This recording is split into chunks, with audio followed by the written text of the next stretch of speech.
이후로도 네. 지금 뭐 이 공천 과정에서 발생한 정말 우리가 제가 어디서 그런 표현을 썼는데 이게 뭐 공천 혁명을 했다 그러는데 공천 혁명이 아니고 예. 이거는 네. 공천 혁명을 가장한 반동 세력의 쿠데타 같은 네. 공천 아니었습니까? 쿠데타. 네. 이 민주정당은 네. 네. 이 다양성이 또 생명입니다. 네. 그렇지 않습니까? 네, 이제는 현재 출마 중인 후보님 한번 정치인 모시고 정치 현안 그리고 또 지역구 선거 관련된 이야기 나눠보는 시간 갖도록 하겠습니다. 새로운 미래 상임선대위원장이시고요. 인천 부평 을에 출마한 홍영표 의원님 모시겠습니다. 어서 오십시오. 네, 반갑습니다. 네, 반갑습니다. 자, 그리고 신혜영 기자도 함께합니다. 안녕하십니까? 네, 반갑습니다. 자, 일단 우리 홍영표 위원장님이죠. 네, 홍영표 위원장님은 새로운 미래 네. 선거의 총책을 맡고 있다고 생각이 됩니까?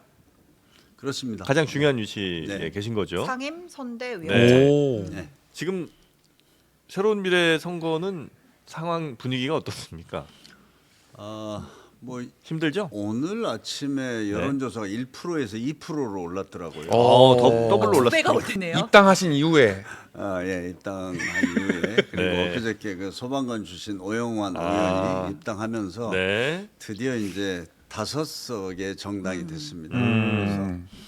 그래서 그런지 하여튼 1% 올랐습니다. 네. 오영환 의원님은 근데 출마는 안 하시고 출마 안 합니다. 안 하시고 그냥 뭐 국회의원 처음 시작할 때 네. 자기는 한 번만 하고 네. 원래 자기의 직업이었던 소방관으로 소방관으로. 돌아가겠다 네. 이렇게 불출마를 이번에 네, 선언했고 네, 안 나옵니다. 자, 그러면 이제 지역구 이야기 조금 이따가 하고 네. 지금 현재 뭐 정치권에서 벌어진 일들이 굉장히 많지 않습니까? 네, 네. 특히 이제 제일 이슈가 되고 있는 거는 이종섭 호주 대사 네. 그리고 이제 황상무 수석 네. 요 정도가 이제 가장 큰 이슈였는데 황상무 수석은 뭐 사퇴를 하기로 했고요. 그다음에 이제 이종섭 호주 대사는 들어올 것 같은데 네. 요 상황에 대해서는 우리 홍영표 의원께서는 어떻게 좀 보고 계십니까? 아마 들어올 겁니다. 네. 제가 이 선거 현장에서 느끼는 게 네. 정말 지난 한 2주 네. 동안에 완전히 또 판이 바뀌었어요. 제가 이제 한때는 지금 민주당의 여러 가지 그 공천, 뭐 그 이재명의 사당화 이런 것 때문에 130석에서 140석까지 갈 수 있다 이렇게 많이 봤거든요. 네. 특히 이제 서울만 해도 민주당이 한 20석 이렇게 될 것 안팎으로 같다? 이를 거다 이렇게 예상을 했었는데 지금은 완전히 지금의 어떤 민주당과 소위 야당의 의석을 지키지는 못하더라도 거의 근접하게 가지 않나 할 정도로 상황이 급변했습니다. 민주당과 야당들 합하면 저는 지금은 네. 뭐 160, 170석까지 다시 가지 않나. 물론 거기에는 새로운 미래도 포함인 거죠. 그렇죠, 당연히 네, 포함입니다. 네. 네. 그러면 어쨌든 새로운 미래의 전체적인 선거 전략 뭐 지휘를 하시니까 그러니까 새로운 미래가 처음에 이제 출범을 할 때에는 우리는 반윤 그리고 반명의 기치를 동시에 갖고 간다라고 네. 하셨는데 그럼 지금은 이 반윤과 반명의 무게추에서 반윤이 더 중요하다 확실하게 좀 기운 건가요? 저는 지금 이번 사실 총선은 지금 윤석열 정권의 그러니까 무능과 또 독선, 독주 이런 것들을 심판하는 정책이라고 선거라고 네, 봅니다. 이번 선거 자체가 네. 선거 자체가 제가 이제 동네를 다녀보면 지금 경제가 너무 안 좋습니다. 사실 작년에 우리가 경제 성장률 1.4%라는 거는 그 우리 외환위기라든가 이런 그 위기 상황 말고는 가장 낮았습니다. 그게 지금 바닥 어떤 경기, 이거 골목 경기를 보면 정말 안 좋습니다. 저는 이제 선거를 좀 많이 했지 않습니까? 네. 우리들이 뭐 이제 내 선거, 남의 네. 선거 이래서 사실 직업이 선거인데 이게 보면 아마 정말 결국은 먹고 사는 문제, 경제 문제가 크게 좌우하거든요. 네. 그런 데서 지금 뭐 고금리, 고물가, 뭐 매일 정말 이 이 비명이 터져 나올 정도로 네. 서민이나 중산층까지도 어렵거든요. 그래서 은근슬쩍 네. 비명들. 또 잡아내네. 신혜영 기자. 네. 하여튼 그래서 단어 선택 조심해 주시고요. 정말 그것이 예. 정말 이번 선거의 이제 기본적인 어떤 하나의 선택의 상황이다, 기준이다 이렇게 저는 보고 있는데 네. 거기다가 이제 민주당의 네. 지난번에 어떤 공천 아니 저 같은 사람이 무슨 도덕적으로 또 부정부패나 문제가 있었던 것도 아니고 그런데 무슨 뭐 박지원, 정동영, 이현주, 양문석 이런 사람들 다 공천하면서 예. 왜 홍영표 같은 사람을 쫓아냅니까? 하여튼 그래서 그런 것이 이제 또 하나 좀 반영이 돼서 네. 좀 민주당의 어떤 선거가 좀 어려울 거다 이렇게 예상을 했거든요. 맨 처음에는. 근데 그 이후로 지금 이제 황상무 시민사회 수석 또 지금 이종섭 호주 대사의 도피 출구 이런 것들이 나오니까 네. 아 정말 사람들이 다시 그래 윤석열 정권의 심판 이거를 꼭 해야 돼 이런 식으로 많이 이렇게 바뀐 것 같습니다. 네, 민심이. 엊그제 공수처 직접 가셨잖아요. 네. 네, 이제 빨리 소환해서 빨리 수사해라. 네. 촉구하러 또 서한도 내시고. 근데 지금 오늘 한동훈 위원장이 그 안양 뉴스에서 그런 얘기를 했어요. 황상무 사퇴했다. 이종섭 들어올 거다. 이 문제 오늘로써 해결된다. 이렇게 얘기를 했는데 들어오면 해결됩니까? 이제 뭐 이미 낙인 효과로 이것이 지금 뭐 총선에 이제 이렇게 해결하더라도 예. 무슨 뭐 크게 변함은 없겠지만 그래도 이제 다시 한번 또 자 그래 그러면은 또 이 이재명 대표의 민주당은 이런 것을 유권자들이 물어보는 네. 소위 어떤 중도층이라든가 이런 분들은 여전히 아마 고민을 더 하는데 영향을 미칠 것 같습니다. 네. 뭐 그래도 빨리 들어오게 하는 건 뭐 그렇죠. 잘했다? 수습을 하는 거죠. 그냥. 네네네. 네. 수습을 해서 아무래도 이게 지금 선거가 사실상 저는 한 2주 남았다고 생각합니다. 네. 왜 그러냐면 4월 5일, 6일이 사전 투표인데 지금 거의 뭐 50% 이상이 사전 투표를 네네네. 하지 않습니까? 네. 그걸 감안하면 2주 동안에도 이렇게 큰 어떤 뭐랄까 판세가 막 요동을 치는 그런 어떤 변수가 있을까 싶어요. 그러나 이제 한 번 정도는 다시 뭔가 좀 국민 여론들 민심들 이렇게 정리되는 네. 계기는 한 번은 있을 것 같아요. 그게 이제 어느 쪽으로 가느냐 네. 이게 이제 최종적으로 이번 총선 판세를 정한다고 네. 생각합니다. 얼마 전에 이분을 또 만나셨잖아요. 예, 문재인이고요. 저하고 어떤 얘기 나눴는지 짧게 소개해 주실랍니까? 네. 좋아요. 악수해 줬어요. 네. 왜 만나러 가신 거예요? 네. 저는 아무래도 네.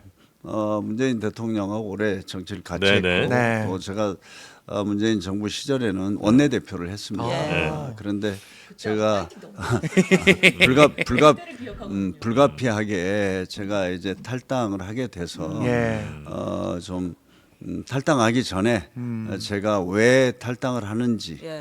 뭐 이런 거라도 말씀을 사전에 드리는 게 A다 네. 생각해서 찾아갔었습니다. 근데 어저께인가 그 이제 문재인 대통령 그 X 계정이 있잖아요. 네. 트위터. 네, 네. 트위터 트위터. 계정이 있는데 그 계정이 그 김종민 새로운 미래 김종민 의원하고 홍영표 의원 후원하는 게시글에 오.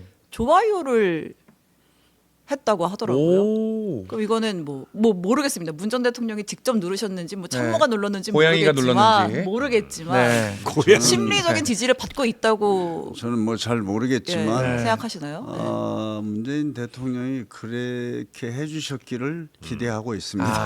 그러니까 문재인 대통령 만나셔서는 문재인 대통령은 뭐 그렇다고 뭐 아주 뭐 세밀한 얘기는 못 하셨을 거고. 네. 아니요, 많은 얘기를 나눴습니다. 아, 제가 그러셨어요? 여기서 다 말을 못 드릴 따름이지. 네. 그렇겠죠. 지금의 어떤 정치 상황, 네. 또 당시의 어떤 민주당의 상황, 공천 문제 이런 것은 굉장히 우려가 많으셨습니다. 아, 우려를 그래요? 하셨어요. 우려가 많으셨고 네. 정말 이렇게 국가 지도자로서 지금 뭐 민주당뿐만 아니라 네. 지금 대한민국의 이런 정치 상황에 대해서 정말 걱정을 많이 하시고 예, 네. 하고 계신다 이런 걸 제가 재확인했었습니다. 재확인. 네. 그래서 이제 우리나라 걱정 당연히 이제 하셨을 거고 그건 현 정부의 어떤 뭐 잘못된 뭐 이런 거에 대한 얘기 많이 하셨을 거고 그다음에 이제 민주당의 공천에 대해서도 전 대통령께서 이제 조금 우려되는 이야기를 전하셨다 이 말씀이신 거죠? 아니 그거는 네. 문재인 대통령뿐만 아니라 네. 정말 좀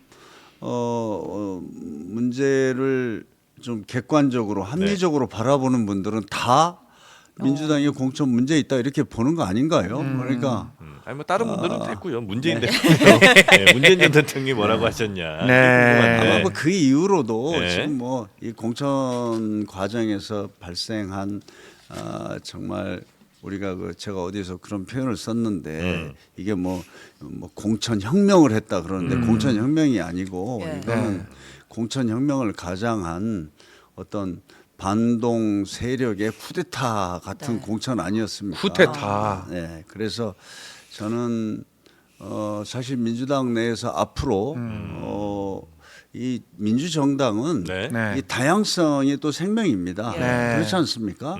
우리가 뭐 전체주의 정당이나 또 뭐 1인 독재를 하는 뭐 공산당이 여기와 다른 것은 네. 민주주의에서 민주정당은 다양성입니다. 네. 거기 비판도 있고 반대 세력도 있고 네. 그것이 함께 모여서 한 정당이 되는 건데 이제 이번에 이런 어떤 공천 과정을 마무리하는 시점에서 평가를 네. 한다면 네. 이제 민주당에서는 반대 세력은 없죠 사실상 아. 누가 네. 누가 뭐 이재명 대표의 그 절대 권력에 대해서 누가 감히 예? 어떤 비판이라든가 반대를 하겠습니까? 네. 그러면 지금 어제 뭐 박용진 그 의원이 예. 최종적으로 경선에서 이제 패배를 했는데 예. 거기 그 표가 그대로 나타납니다. 아. 어제 한 32만 명이 투표를 해서 예. 네. 한 7대 3인가요? 7대 3도 안 됐죠. 예. 네. 이렇게 패배를 했는데 이제 그런 소위 개딸로 이야기되는 강성 지지자들이 민주당을 네. 완전히 장악한 겁니다. 그래서 앞으로 어떤 민주당의 지도 체제 변화라든가 이거 어떻게 기대를 합니까? 저는 이제 우리가 이런 걸 좀 볼 필요가 있다고 봐요. 네. 아마 뭐 이재명 대표도 미국의 네, 네. 트럼프 대통령 지금 후보죠. 많이 뭐 벤치마킹 저는 하고 있다고 보는데. 아. 트럼프 대통령을요? 네, 지난번에 이제 미국에서 네. 대선 끝나고 네. 그 의회 난입 사건이 있었어요. 네. 이게 이제 마가라는 세력입니다. 그게 Make America Great Again. 네. 이게 지금 마가. 트럼프의 그 캐치프레이즈 아닙니까? 네, 네, 네. 그 사람들이 지금 미국의 공화당을 완전히 장악했고 예. 그래서 지금 4년 내내 지금 공화당은 완전히 어떤 극우 세력에 의해서 지금 지배되고 있는 정당이 됐습니다. 네. 그게 좀 저는 또 다른 측면에서 민주당의 지금 상황, 당원 구조하고 비슷하다. 저는 그렇게 보고 아니 근데 있습니다. 이제 죄송합니다. 민주당을 이제 지지하시는 분들 입장에서 조금 이제 살펴보면 야, 그렇게 해서 우리가 180석 만들어 줬더니 4년 내내 한 것도 없는 것 같고 또 윤석열 정부 들어선 이후로도 뭔가 강력한 뭐 반대라든지 아니면 좀 투쟁 뭐 이런 것들을 좀 보여줬으면 좋겠는데 아무것도 안 하고 그냥 서로 당 내부 싸움만 하고 있으니 차라리 그러면 이번 선거에서라도 이재명 대표를 중심으로 좀 잘 뭉쳐서 그러니까 당원들의 마음 그 당원들이 네. 확실히 좀 뭉쳐갖고 좀 이 현 정부에 대해서 좀 강력한 목소리 좀 내주고 투쟁도 좀 보여주고 이럴 거 할 사람들을 우리는 뽑았다 안 그럴 사람들은 좀 나가주시라 이렇게 당원들은 생각하실 수 있는 거 아닙니까? 그렇죠. 지금 많은 당원들뿐만 아니라 지지자들도 네. 그런 생각을 합니다. 네.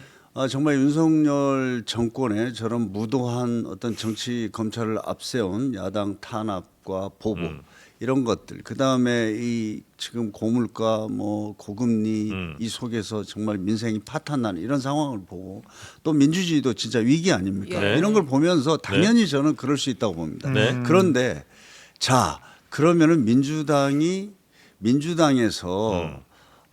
일사불란하게 함께 저는 대정부 투쟁은 했다고 봅니다. 아. 민주당이요? 예를 들어서 예. 네. 저희가 후쿠시마 오염수 투쟁 예. 저는 거기에 대해서 민주당에서 반대한 사람이 있습니까? 없습니다. 없고 정말 거기에 또 많은 국민들이 동참을 해서 했어요. 네. 그런데 그래서 작년 9월에 이제 이재명 대표의 2차 체포 동의안이 넘어온 시점에서 그 단식 들어갔지 않습니까? 예. 그때 내건 구호가 뭡니까? 후쿠시마 오염수를 포함해서 이 내각 총사퇴였습니다. 맞아요. 예. 너가 내각 총사퇴를 내걸고 단식에 들어간 거예요. 예. 그런데 마지막에 어떻게 끝났습니까? 이재명 대표가 작년 6월 달에 국민들에게 나는 불체포 특권을 포기하겠다. 내 이제 다음에 체포 영장이 오면 내가 걸어가서 법원에서 영장 심사를 받겠다. 이렇게 당에서 하라고 한 사람이 없습니다. 본인이 가서 했습니다. 어허. 그래놓고 그 말을 9월 달에 뒤집었잖아요. 후쿠시마 오염수 문제와 내각 총사퇴 이걸 가지고 단식하다가 마지막에 부결시켜달라 했어요. 아하. 거기에서 어떻게 됩니까? 투쟁에 그 뒤로 내각 총사퇴는 네. 사라졌어요. 네. 이재명 대표 입장에서 뭐 아니, 얘기를 그래서 하자면 네네네. 내 얘기는 뭐냐? 내가 자, 체포동의안이 부결되고 제1야당의 대표로서 역할을 확실하게 그러니까 해야 이 목표를 이룰 수 있다. 결론은 이런 건 뭐냐면 아니었을까요? 그러니까 지난 1년을 보면 네. 끝없는 이재명 대표의 그 사법적 예. 문제, 사법 리스크 때문에 당은 그걸 둘러싸고 그 가장 그게 주된 어떤 전선이 거기서 만들어졌었고 그 다음에 이제 윤석열 정부 정권의 뭐 이렇게 저 김건희 여사 네네. 문제라든지 네. 이런 또 특검 요구도 했었는데 네. 국민들이 보기에는 네. 이게 이제 그런 양쪽에 어떤 그 법적인 그 리스크를 둘러싸고 어떤 싸움에 이 국민들의 어떤 민생이나 다른 문제에 대해서는 신경을 안 쓰는 것으로 받아들이는 국민들이 저는 적어도 절반은 된다고 봅니다. 그러다 보니까 네. 작년에도 민주당은 끝없이 장외투쟁, 그 다음에 특검 요구, 뭐 심지어는 이제 또 여러 가지 또 필요한 법안에 대해서 우리가 국회에서 어렵게 통과시키면 윤석열 대통령이 그걸 다 거부권 행사하고 이런 것이 반복됐지 않습니까? 예. 네. 그러면 저는 정말 이 작년의 대정부 투쟁, 윤석열 정권과의 싸움이 네. 정말 어떤 리더십으로 예. 성과 있게 됐다면 왜 지지율이 이렇게 떨어질까요? 아, 민주당이 그게 지지율이요? 민주당 내에서 어떤 다른 목소리가 나와서 떨어졌다? 그게 전부일까요? 저는 그렇게 안 봅니다. 근데 만약에 그 말씀이 예를 들어서 맞다면 지도부라는 거는요. 네. 저는 뭐 사실 제가 원내대표 할 때 예. 소수 야당이었습니다. 네. 129석밖에 네. 되지 않았어요. 네. 그때 저는 상대해야 할 야당이 네 개 정당이었습니다. 그럼에도 불구하고 당시에 공수처법, 공수처 설치, 그 다음에 검경 수사권 조정을 비롯한 사법개혁, 네. 이거 또 성- 인정. 이런 걸 했지 않습니까? 최전선에서 하셨죠. 예. 그때 그런 것을 해내니까 국민들이 그것에 대해서 평가하고 지난 총선에서 180석을 네. 줬던 겁니다. 네. 그런데 지금 보면 저는 이번 총선에서 민주당의 목표는 또 야권 전체로 보면 당연히 200석 이상이 돼야 됩니다. 예. 왜? 4년 전 선거보다 지금 윤석열 정권에 대한 심판 이것이 한 2배, 3배 높습니다. 예. 네. 그리고 아까 말씀드린 대로 여러 가지 지금 상황 자체가 그런데 왜 우리는 지금 일부에서 말하듯이 탄핵을 하고 네. 정말 윤석열 대통령을 견제하려면 200석 이상이 돼야 되지 않습니까? 아니 180 해고도 아무것도 못 하는데 왜 목표가 150석이에요? 아, 그러면 이재명 대표와 홍 의원님의 목표가 같은 거잖아요. 네. 정권을 심판하는 것. 근데 왜 그럼 경선도 못 가는? 아니 이게 저는 네. 그래서 제가 예. 말씀을 드린 게 제가 이재명 대표가 어떤 총선의 목표가 네. 이거는 윤석열 정권을 심판하기 위한 총선 승리가 아니라 예. 이재명 대표의 사당화를 통한 이 방탄 정당을 만들기 위해서 네. 목표가 다른 겁니다. 아, 다릅니까? 네. 아. 그렇지 않다면 네. 정말 우리가 또 선거 때는 모든 세력들이 연합을 해서 과거에도 보면 뭐 야권 연대다 뭐다 네, 해서 네, 네, 네. 정말 우리가 좀 견해가 다르고 좀 뭐 네. 심지어는 어떤 이념이나 노선이 달라도 네. 함께해서 아, 이 알겠습니다. 사실은 정권을 심판하는 그게 하나의 그 광범위한 예. 네, 네, 네, 세력들을 네. 만들었잖아요. 네. 이번에는 철저히 배제하면서 또 야권을 분열시키고 거기다가 이제 뭡니까 저 목표치도 아주 낮춰서 네. 저는 뭐 그렇게 했다고 근데 생각합니다. 만약에 그 말씀들이 이제 맞다면 국민적으로도 이재명 방탄에 대한 거부감이 좀 많고 사법 리스크에 대한 거부감이 좀 있으시다면 이번 공천 과정에 있어서 수많은 뭐 경선 지역들이 다 이재명 친이재명 이른바 친이재명 후보들이 떨어지고 반 이재명의 기치를 내건 혹은 뭐 이재명 대표의 그때 이제 사법 리스크에 대해서 좀 비판했던 분들이 더 많이 좋은 결과를 얻었어야 될 거 아니에요. 근데 그렇지가 못하잖아요. 제가 이제 말씀을 드렸지만 네. 민주당이 아까 이제 그런 정말 연대 전선을 넓혀서 예. 네. 우리가 총선을 승리하는 게 아니고 저는 고립주의 노선을 택했다고 생각합니다. 아. 그래서 우리는 지지자들만 민주당의 챙기는? 강성 지지자 네. 이 사람들하고 해서 이재명 대표는 당의 사당화, 방탄 정당을 완성하겠다는 목표를 가진 겁니다. 네. 그렇지 않다면 지금 이렇게 공천을 이렇게 할 수가 없죠. 예. 예를 들어서 그 공천 결과는 우리가 되게 이제 안 좋겠네요, 그죠? 공천을 네. 공천을 이제 하는 과정을 보면 네. 결론적으로 그렇지 않습니까? 자, 우리가 혁신을 해야 된다고 얘기를 네. 합니다. 좋아요. 그러면은 박지원, 정동영 이런 분들이 화려하게 부활했어요. 이거 어떻게 올드보이. 평가할 겁니까? 그 다음에 자 혁신과 통합을 해야 된다. 네. 그러면서 당의 가장 분열적인 언어를 쓰는 뭐 양문석 같은 후보 또 추미애, 이현주 후보 같은 경우는 다 아시지 않습니까? 네. 우리나라에서 아주 대표적으로 이 막말과 정말 이 싸움 잘하는 이런 정치로 네. 그래서 친문과의 각이 민주당을 굉장히 있죠. 그렇게 네. 또 공격했거든요. 네네네. 그래서 좋습니다. 우리가 선거를 이기기 위해서 이렇게 뭐 박지원, 정동영도 좋고 뭐 추미애, 이현주, 양문석 다 아는데 네. 그렇다면 왜 홍영표 같은 사람은 배제를 합니까? 왜 배제? 맞지 않잖아요. 그거는 지금 아까 말씀드린 네. 대로 이재명의 민주당 이 사당화와 방탄정당을 완성하는데 네. 걸림돌로 생각한 거죠. 거기다가 저 홍영표가 다시 네. 이번에 된다면 또 당내에서 어떤 그 무슨 당 대표든 아니면 어떤 역할을 할 수도 있다. 이건 아주 싹을 잘라버려야 되겠다. 네. 저는 뭐 그런 판단 때문에 네. 저는 경선의 기회가 안 주어졌지 않습니까? 예. 아니 그러면 네. 지금 이제 새로운 네. 미래 네. 여기가 민주당을 정말 사랑하시는 분들이 야 이재명 저렇게까지 사당화시키면 안 되지라고 판단하시는 수많은 분들이 새로운 미래에 계속 지금 지지를 보내셔야 될 거 아니에요. 민주당 지지하셨던 분들이 우리나라의 뭐 거의 절반이실 텐데 그러면 그분들 중에 상당수는 이재명 대표의 이런 사당화를 비판하면서 새로운 미래로 가신 분들을 응원하고 그분들에 대한 지지를 열렬히 보내셔야 되는데 전혀 지금 결과는 뭐 여론조사가 뭐 팩트인지 모르겠습니다. 대체로 좋지 않게 나오고 있잖아요. 네. 그러면 그거는 국민들의 판단을 혹은 민주당 지지자분들의 판단을 못 받았다는 거 아닙니까? 뭐 이제 아까 뭐 제가 오늘 여론조사 어디 보니까 2%가 처음 예. 나왔어요. 네. 그게 현실입니다. 네. 그런데 사실 저는 이제 적대와 어떤 증오의 이런 선동 정치 네. 이것을 넘어서서 네. 정말 우리 국민들의 아픔에 공감하고 또 미래를 준비한 이런 정치에 대한 요구가 분명히 국민들에게 예. 있다고 생각합니다. 네. 그래서 지금 사실 새로운 미래는 지금 총선을 앞두고 가설 정당 비슷합니다. 네. 가설 가설이요? 정당. 오. 그렇지 않습니까? 지금 아, 저는 아마 이제 총선의 결과가 어떻게 될지 모르지만 네. 이제 총선이 지나고 나면은 저는 아마 한국 정치가 이대로 가지는 않을 겁니다. 뭐 국힘도 그렇고 민주당도 그렇고 네.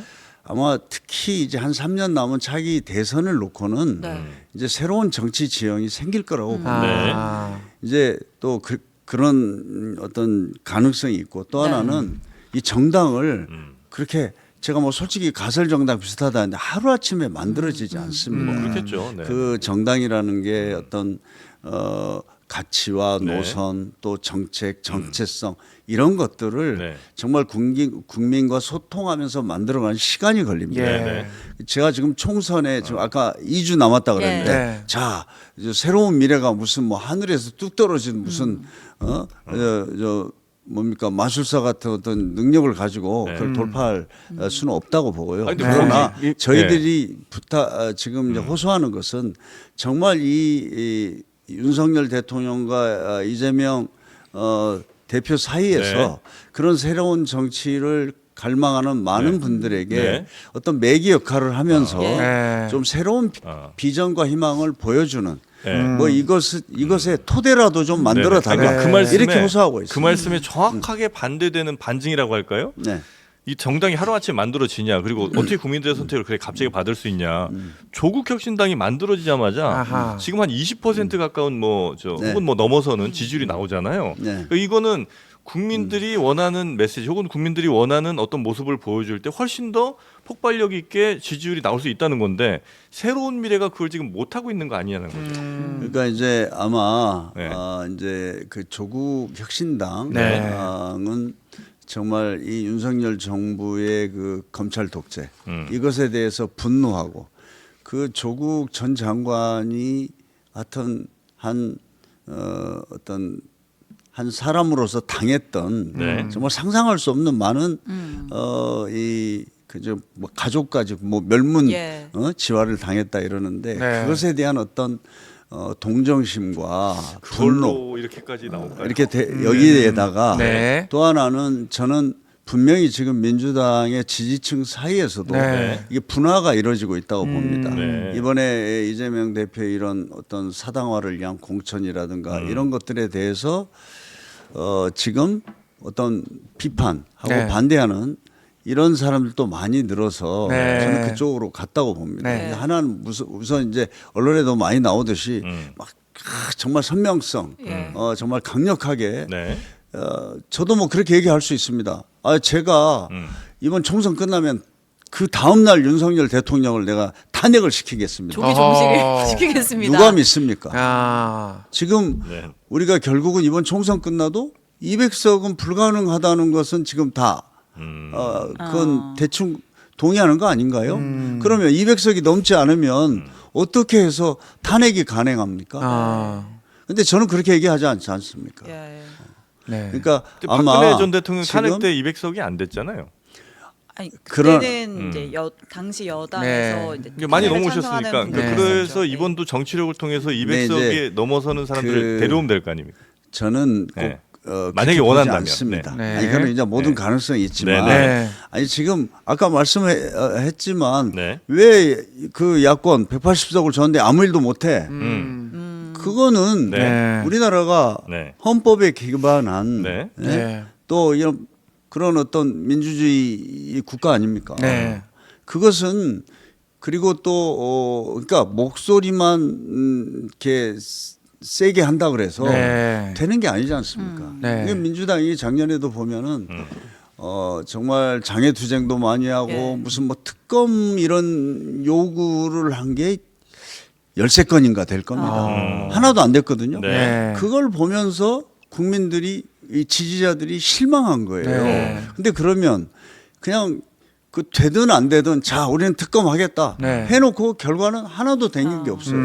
지금 그거에서 네. 좌절하는데 무책임하다 이거군요. 그렇죠. 네. 그것 때문에 지금 180석을 줬는데 무능하다는 거 아닙니까? 네. 그러면 그런 어떤 그 대정부 투쟁의 전략과 뭐 전술가 이게 정말 잘 되는 간번은 살펴봐야 되지 않습니까? 네, 네. 왜 그렇게 열심히 했는데 국민들은 지금 지지율이 국민의힘하고 똑같을까? 이건 한번 생각을 해봐야 됩니다. 네. 저그 그런데 이제 이번에도 네네 말씀하세요. 이번에도 네. 그거 아닙니까? 나 탄핵하겠어. 그러면 정말 시원하게 생각하는 네. 국민들이 많이 있죠. 아. 그런다 그래서 그게 현실로 이루어집니까?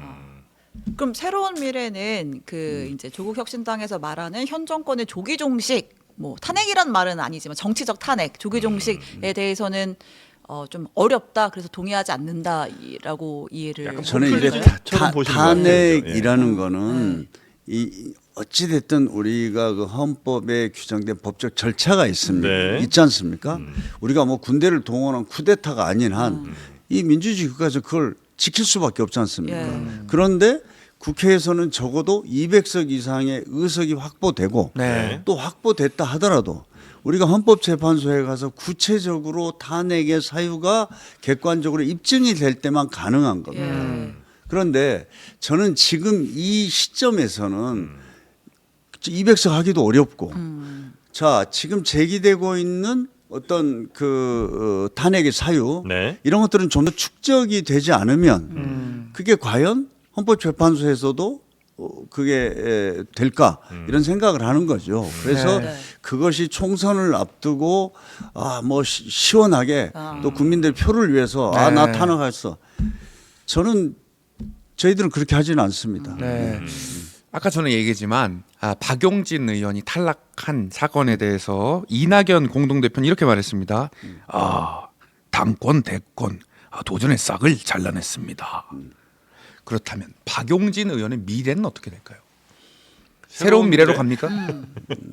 이제 뭐 아니 박용준 의원 네. 나름대로 내 정치적인 어떤 네. 판단과 선택이 있을 겁니다. 네. 저는 그것에 대해서는 저하고는 좀 생각이 다른 것 같아서 제가 뭐 얘기하지 않겠습니다. 그러면 임종석 민주당에 남아 있는 실장도 건가요? 남아 계시잖아요. 임종석 실장도 남아 계시잖아요. 네. 당에. 그렇죠. 그래서 아마 그런 분들은 일단 뭐 총선이 끝나고 나야 아마 뭔가 새로운 모색을 시작하지 않을까. 지금 뭐 사실 민주당에서 그 하위 평가 20% 들어간 소위 뭐 친문 비명 이런 반대 세력이 거의 대부분은 그냥 네네. 다 이번에 패배를 했거든요. 이분들은 이제 지금 뭐 너무 아마 충격을 많이 받았을 거예요. 그래서 네. 지금 어떤 정치적인 그 변화 네. 이런 것을 뭐 이야기할 단계는 아닌 것 같습니다. 아. 아마 네. 이제 총선이 끝나고 나서 우리가 이 총선 과정을 냉정하게 좀 평가하고 네. 그러면서 새로운 모색을 하지 않을까 이렇게 생각이 됩니다. 네. 우리 저 의원님께서는 네. 지금 현재 계신 새로운 미래가 사실은 진짜 민주당이라고 판단을 하시죠? 저는 그렇습니다. 네, 네. 저는 제가 뭐 진짜 민주 후보 이렇게 옷을 입고 네, 다니는데 네. 오늘 또 청바지 입고 오셨어요. 그러니까 이 질문 드린 이유 중에 하나는 혹시 그러면 나중에 총선 이후에 만약에 이제 당선이 되시거나 혹은 뭐 그 결과는 우리가 알 수 없으나 다시 민주당과 이제 합당하는 과정을 또 거치시게 될까 이제 요게 좀 궁금한 건데요. 그 뭐 지금 뭐 정치는 생물이다 이렇게 얘기를 하는데 네. 제가 뭐 단정적으로 그걸 얘기할 수 없고 지금 또 선거를 앞두고 네. 어찌 됐든 또 새로운 미래가 지금 꿈꾸고 있는 어떤 새로운 정치에 대한 비전과 희망이 네. 있지 않습니까? 네. 그걸 국민들한테 호소하면서 네. 아니 저는 뭐 총선 끝나면 네.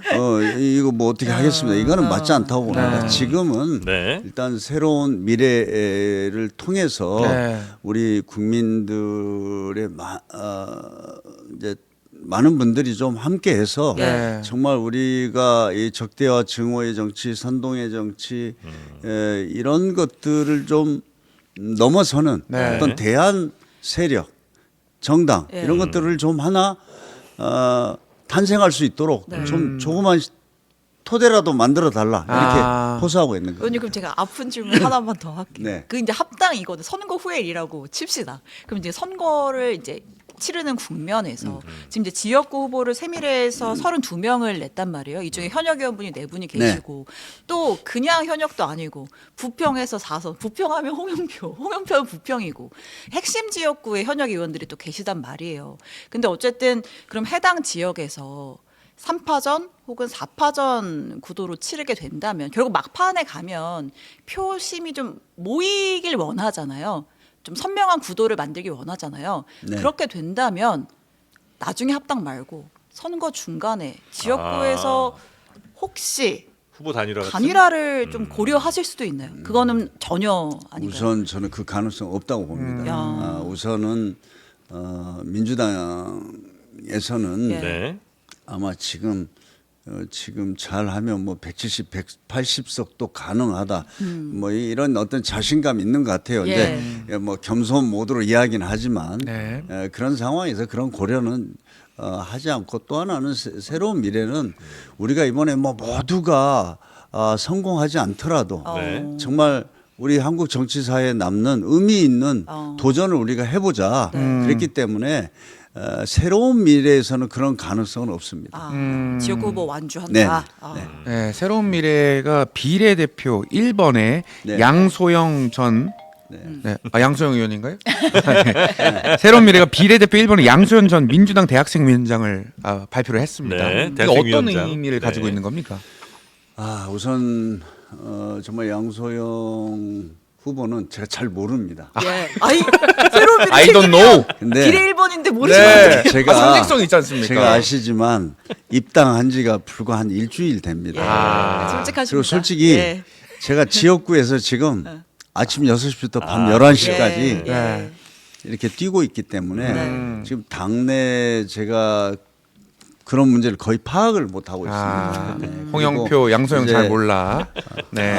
그러나 아니 제가 이제 지난번에 한두 번 회의에서 만나고 네. 뭐 그게 단데 네. 아마 굉장히 용기 있는 청년 저는 지도자다 이렇게 생각을 합니다. 네. 그래서 그런 용기 내기가 힘들거든요. 네. 우리가 무슨 뭐 청년 정치인 이러지만 어떤 거대 양당에서는 뭐 당 대표나 뭐 힘 있는 사람들 그 호위무사 외에 역할을 하는 사람은 극히 드뭅니다. 그런 데서 양소영 그 이제 후보라고 불러야 되나요? 그렇죠. 네. 아마 그래도 용기 있게 목소리를 내고 뭔가 역할을 했던 네. 그런 사람으로 기억합니다. 네. 그 이제 민주당 지지하시는 분들 가운데 걱정하시는 부분도 이게 있는 것 같아요. 아까 뭐 잠깐 후보 단일화 얘기가 나온 이유 중에 하나가 어쨌든 그 큰 정당 세 개가 좀 강력하게 경쟁할 가능성이 높잖아요. 특히나 우리 저 홍영표 의원께서는 이제 현역이시고 또 하니까 네. 뭐 현 조직이라든지 이렇게 많이 있으실 텐데 그럼 결국 민주당과 새로운 미래 홍영표 의원이 서로 경쟁을 하면서 이른바 민주당을 지지하셨던 분들의 표를 이렇게 좀 나눠 갖게 되고 그 어부지리로 혹시 국민의힘의 이현웅 의원이 당선이 되는 그림은 민주당 지지하신 입장에서는 좀 불편하실 수 있잖아요. 그 제가 그러면 네. 이런 말씀을 드릴게요. 제가 탈당하기 전에 예. 저를 하위 10%에 넣어서 온갖 참 모욕적인 뭐 상황을 만들었고 그래서 그때 탈당을 할까 하다가 제가 이 민주당으로 정치를 시작했고 저를 또 지역에서 지지하는 분들은 민주당을 통해서 홍영표를 또 이렇게 지지했던 겁니다. 예. 그렇기 때문에 내가 그 생각을 하다 보니까 내가 탈당을 해서는 안 되겠다. 그래서 경선의 기회만 달라 그랬습니다. 저는 하위 10%면 뭡니까 저의 가산 저 감점 감산, 30점 네. 또 상대는 10%뭐 이렇게 또 가산점이 있습니다. 예. 그래서 다른 사람들 지금 결과를 보면 저도 당연히 거기서 이제 떨어졌을 가능성이 많지 않습니까? 네. 근데 제가 그런 얘기를 했어요. 이 부평에서 내가 무슨 깨끗하게 열심히 일만 하다가 무슨 어떤 도덕적 무리라든지 부정 이것 없이 내가 이 만약에 민주당에서 이렇게 경선의 기회도 갖지 못하고 나가게 되면 네. 지역 주민들이 적어도 민주당 후보는 안 되는 그런 판을 만들 거다. 그러면 홍영표가 되거나 국힘이 될 거야. 이 분석을 해보면 그렇습니다. 예. 왜? 지금 민주당 후보는 지금 아마 후보 확정된 지가 한 4, 5일밖에 되지 않고 예. 네. 제 지역하고 아무 연고가 없습니다. 지역 네. 여론조사 좀 돌려보셨어요? 어떻게 나오는지. 뭐 제가 아직 그건 안 해봤습니다. 예, 예. 아니, 그랬는데 그래서 정당이라는 게 승리를 하려면 한 석이라도 얻어야 되는 거 아니냐. 적어도 이제 그 민주당 후보하고 홍영표하고 이렇게 표를 만약에 나눠 갖는다면 아무래도 제가 많이 갔겠죠. 이제 지역에서 아무리 묻지 마. 나는 그냥 민주당이야, 국힘이야. 이런 정상 성향 투표로 찍는 사람들은 저는 10명 중에 2명이나 3명이라고 봅니다. 네. 그 모든 사람이 나는 5명이 민주당, 5명이 국힘 이러지 않거든요. 예. 나머지는 인지도와 인물 경쟁력으로 선택하는 겁니다. 최종적으로는. 네. 그런 데서 제가 결코 민주당 후보보다는 압도할 수 있다 이렇게 봅니다. 그래서 제가 경선에서 떨어져야 법적으로 보면 출마를 못 하지 않습니까? 네. 저는 당을 생각해서 그렇게 얘기한 겁니다. 아. 그랬는데 그 기회도 안 준 거죠. 그래서 이건 솔직히 그렇습니다. 지금 뭐 지역의 여러 가지 여론을 보면 결국은 민주당 후보는 될 수 없습니다. 홍영표가 되거나 국힘이 된다고 저는 생각하거든요. 오. 부평을 해서. 네. 오. 그러니까 좀 민주당에서 좀 판단을 잘해서 제가 되도록 하는 것이 네. 네. 마지막에 한석이라도 자연스럽게. 지키는 거라고 생각합니다. 그 좀 다른 지역이긴 하지만 어쨌든 정당이라고 하는 게 구심점이 있어야 되는데 네. 어쨌든 새로운 미래는 이낙연 전 대표를 좀 구심점으로 모인 당이잖아요. 이제 그렇게 모였었죠. 예. 그래서 저는 이제 사실 민주연대라는 걸 만들어서 예, 그렇죠. 더 예. 많은 의원들하고 네. 좀 이렇게 새로운 미래를 합해서 뭐 하려다가 그게 이제 뭐 선거도 임박해주고 네. 더군다나 지금 먼저 선도적인 어떤 탈당을 하고 예.